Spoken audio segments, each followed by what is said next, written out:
What is up, guys? Welcome to the video. Wolfie here from the Rage Traders. Just wanted to give you an update into my captains for this week. Obviously my vice captain and my captaincy for the week, and then obviously I wanted to talk about the Canberra Bulldogs game, and on top of that, what I'm basically thinking with the Lisati injury and what I'm doing.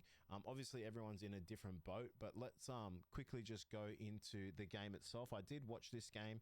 It was a very physical game. I did tip Raiders to win. I thought they got, well, look, Bulldogs had amazing defense, and that's how they won the game, and that's how they win a lot of games.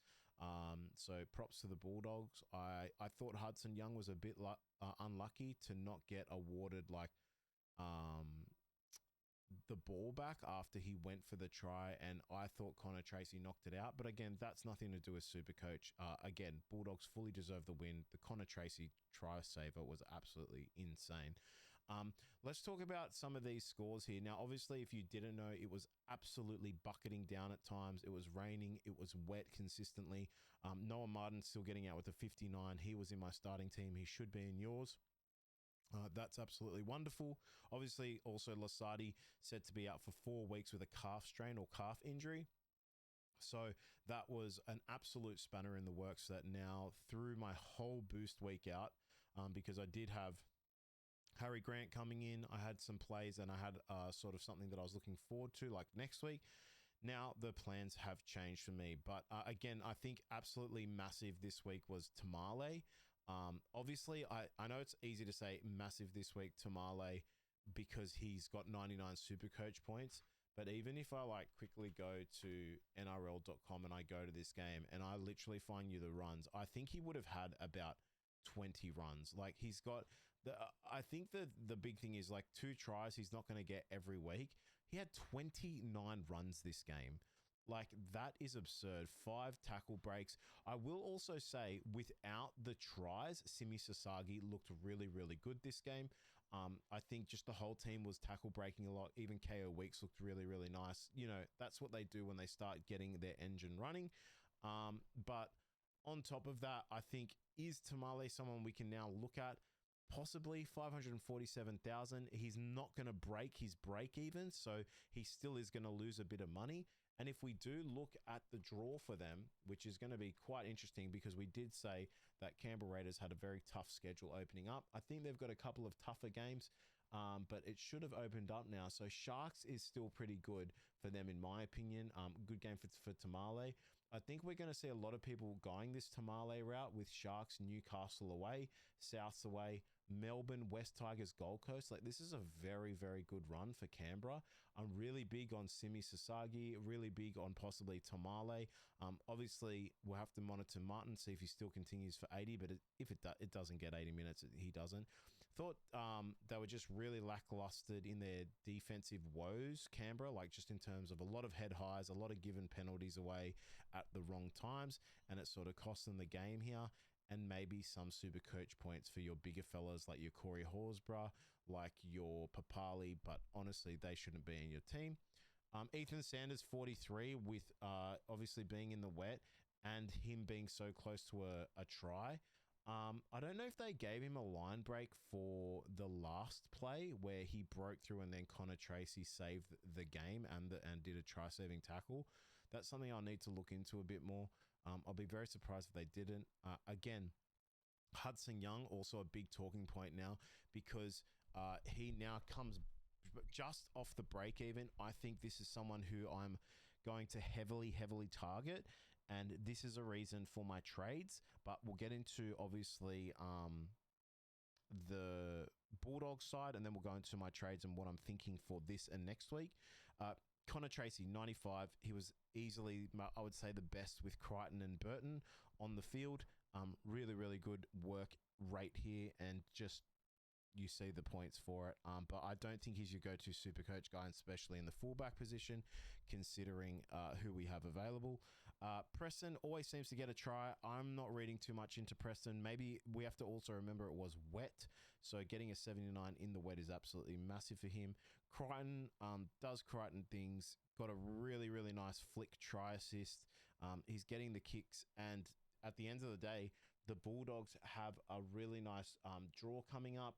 They have Newcastle now, Souths, Penrith, obviously a tough match, Parramatta away, Broncos away, North Queensland, Dolphins. So I think part of me is going to start aiming or targeting, I should say, these Canberra and Raiders players. That's where I'm sort of leaning, and we'll see how that goes. Obviously, injuries could deter that, but that's where my sort of head is at the moment. The big talking point is I don't know when this happened or how it happened. Maybe someone could let me know because I know that it happened. I just don't know what happened. But Karaz, 28, he was just not getting really the ball. It wasn't really just getting to him. I thought it being wet really was unfortunate for him. He still played the full 80 minutes by the looks of things here. Gets 17 runs, but it just wasn't his night. If you are on Karaz now with the injury, I don't know what the exact injury is, but geez, you are closely jumping off. Unless it's a 1 week injury, you could hold, but I don't know what the actual diagnosis is. If anyone knows, please let me know in the chat. That would be greatly appreciated. There's no news here in the NRL casualty ward. But yeah, unfortunate news for Karaz owners or for people that wanted to go Karaz. Mostly more emphasis on Crichton now, who's someone you could possibly bring in, but they do lose a key player there. Bailey Hayward owners, I mean, that's what you're sort of looking at as a Bailey Hayward owner. I'd still hold, but yeah, if you do have him in the hooker position, that's a bit rough. Let's talk about, Curran not relevant. Galvin, if you're a Galvin halfback owner, I still think you just live with it. It was in the wet. It was tough. It wasn't his night. So be it. And that's it. That's it for your little wrap up for the Canberra Raiders and Bulldogs. Going into my team and my captain, and my trades. Okay, so this is where my head is at. I really want Harry Grant just because I want to match the everyone else. I think if anything, I might have to get him next week, which sucks. But I also just don't want to lose money from Sam Walker and not get Cleary. Now, there's also another reason why I'm not going Harry Grant this week. I really want to see if Reece Robson plays a full 80, which I assume he will. And this could be a stepping stone from Reed to actually Reece Robson. There's a very high chance that also Reece Robson may not be in the Origin team. This is someone who I could just have there for the whole season and be really happy with him. On top of that, Roosters do have a nice-ish draw coming up. Obviously, they have a bye. So what's going to happen here is if I could hold Reed Marnie for round 5 and then go to Reece Robson, that will likely be my play. Now, if Harry Grant just has another great game against Broncos, I will maybe just bite the bullet and go to him in round 5, and I'll take the price rise there, whatever it may be, but I'll still be hopefully making money from Reed Marnie. So it kind of like hopefully leverages it a tiny bit. Now, I'm not going to say it's leveraging it and balancing it out evenly, because obviously Harry Grant has a negative break even. Reed Marnie has like a 30 something. So that's obviously not going to happen. He has a 39 break even. Harry Grant has a minus 11. So that's obviously way different. But I just really want to have Cleary in my team. Now, next week is when I want to plan to get Yo out of my team. I think I'm going to be happy with him for tonight. And again, I'm talking about maybe even getting out Carrigan. So likely boost for me next week, where maybe if Carrigan gets just like a 60, I go Yo, Carrigan to a possible Walsh, to a possible Harry Grant. There's a lot of things I could do. Even Harry Grant could sit in my flex. So it's leaving the door open for me because I have $224,300 in the salary, which is allowing me to go there. So that's my plan. Again, I am boosting this week. So my trades were Lisati to Couchman and then Toby Couchman. So sorry, Lisati to Ryan Couchman. I just did a straight swap there. Then I did Toby Couchman to Hill and Lukey. And then I did Nathan Cleary or Sam Walker to Nathan Cleary. Now, I think the biggest thing is, obviously I explained this before, is I could go Reed Marnie to Harry Grant here. but I don't feel like Sam Walker's going to score 110 points. I don't think he's going to score 90, and I don't think he's going to score above 80. Now, if he does, well, it is what it is, right? I mean, that's just how Supercoach goes, but I think Nathan Cleary will be better for it in the long term. And then, obviously, the reason why I'm going Helam Lukey, and I feel like his name's not getting talked about enough, but Cowboys have been playing absolutely horrible. And this guy last week against a Tigers team that absolutely demolished them, he still got a 57. Like, that is really good. Cowboys are now coming into Titans. I want to play that for the cash grab. I think there can be something said about Fini Fuiaki, but of course, I just don't. I think I trust Lukey more than Fini Fuiaki, and I don't trust the Dolphins as much as I don't trust the Cowboys. So again, that's the way I'm sort of going with it. If we look at the Cowboys draw, which is something I really do want to see, they do have Gold Coast, Melbourne, St. George, Broncos, Manly. So it's like good, bad, good, bad, good, bad. But again, Helam Lukey is going to be my cheapest stepping stone where I'm not paying too much and I'm a guaranteed sort of money make on that. So that's the way I'm looking at it. Again, if you want to go the Fini Fuiaki route, he does have a bye also in round 6.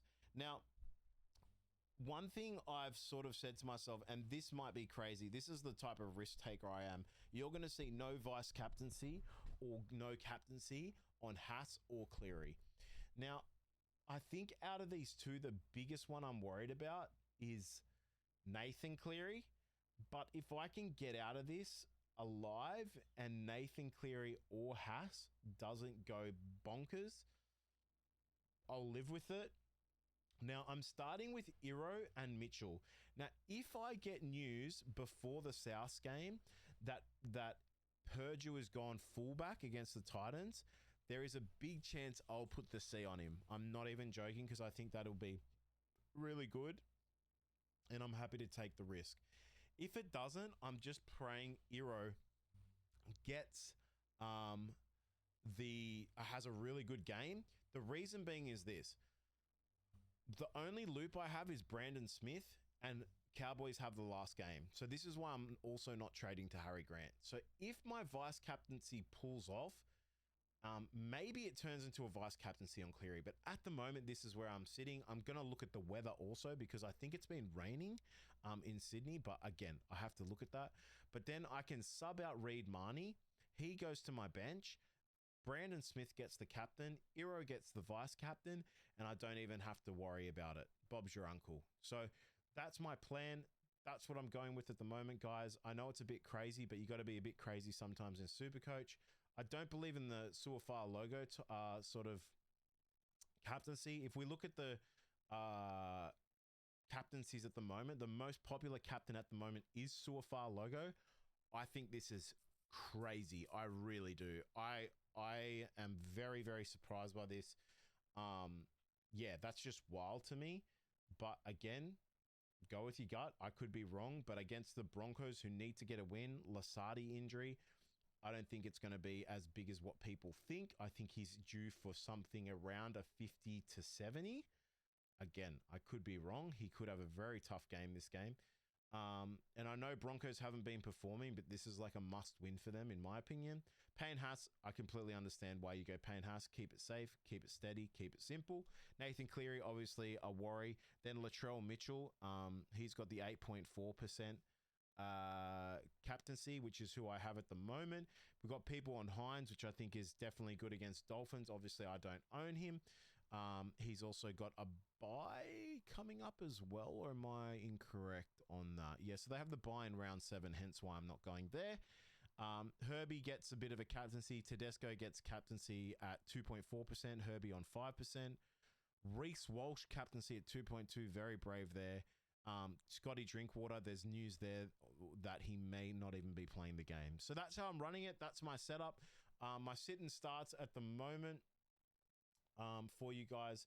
My reserves, Colin Matungi, Helam Lukey, Ryan Couchman, and Keanu Kinney. And then I have Chester starting because I think he's pretty much guaranteed to play. Not choosing Makasini because he's going to be running at Latrell Mitchell's side, and I just want to see how he goes in center again. Setu 2 could be actually be big against Parramatta. That could be something we miss out on, but I think the safer pick is the Chester. And Leo against Broncos, I don't trust him whatsoever, so I'm not going to go that route. Again, good luck, guys. I hope this helps you out. I hope that was an enjoyable video for you. Thanks for watching. I'll see you on the next one. Wolfie here. Good luck for the rest of the week. Goodbye.